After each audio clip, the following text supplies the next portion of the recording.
अलाउद्दीन अली अहमद साबिर। कौन अलाउद्दीन अली अहमद साबिर? कि जब आप अपनी माँ के इश्तिकम में थे तो एक फ़कीर आपके दरबार पर हाज़िर होता है और फरमाता है कि ऐ माई, इसका नाम अलाउद्दीन रखना।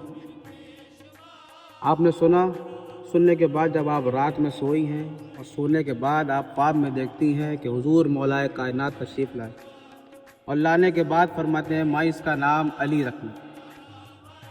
आपने सुना और आप बहुत खुश हुई।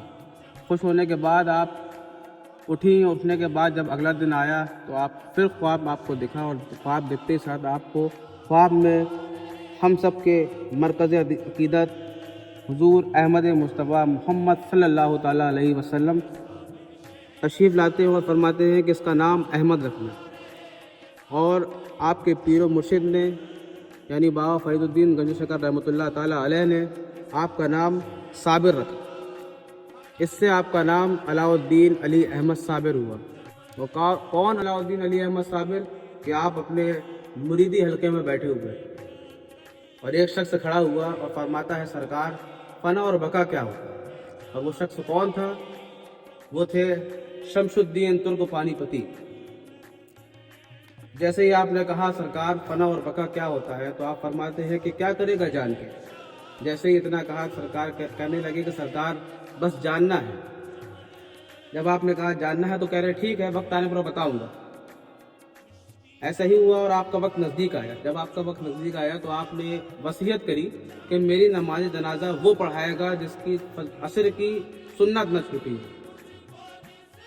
और भाई साहब का हुक्म था तो उस हुक्म की तामीर करी गई। आपकी नमाज जनाजा रखा गया और पूरी सफ़ लग गई, लेकिन नमाज पढ़ाने वाला कोई आगे नहीं आया। भाई साहब का हुक्म था इसलिए कोई आगे नहीं बढ़े। जब देखा कि वक्त गुजरा जा रहा था तब हुजूर शमशुद्दीन तुर्क पानीपती तो जैसे ही अपना कदम बढ़ाया तो देखा सफ़ेद घोड़े में एक शानदार लिबास में मुंह पे पर्दा डाले हुए एक शख्स आए और आके सीधे नमाज जनाजा में खड़े हो गए। और खड़े होने के बाद आपने सीधे अल्लाहु अकबर की सनत जो चालू करी तो हज़रत शमशुद्दीन तुर्क पानीपती जो अपने शेख के बेहतरीन आशिक, सच्चे आशिक, तो आपने उनकी आवाज़ पहचान ली। लेकिन जैसे ही आपने नमाज जनाजा पढ़ाई और जाने लगे तो हज़रत शमशुद्दीन तुर्क पानीपती ने आपका दामन थामा। जैसे ही थामा तो फरमाते हैं कि सरकार मुझे इतना तो बता दीजिए कि आप हैं कौन। अगर सुबह क़यामत के दिन मुझसे अल्लाह ने ये पूछा कि तेरे शेख का जनाजा किसने पढ़ाया तो मैं क्या जवाब दूँगा।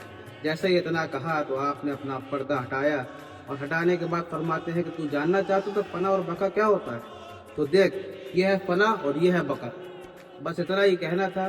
तो उसके बाद इस वाक़े को मद्देनज़र रखते हुए खतीब हिंदुस्तान हज़रत सैयद आमिर मसूदी साहब कबिला फरमाते हैं कि खुद जिसने नमाज अपने जनाजे की पढ़ाई है, खुद नमाज जिसने अपने जनाजे की पढ़ाई है, कलियर का वो सुल्तान भी औलादे अली।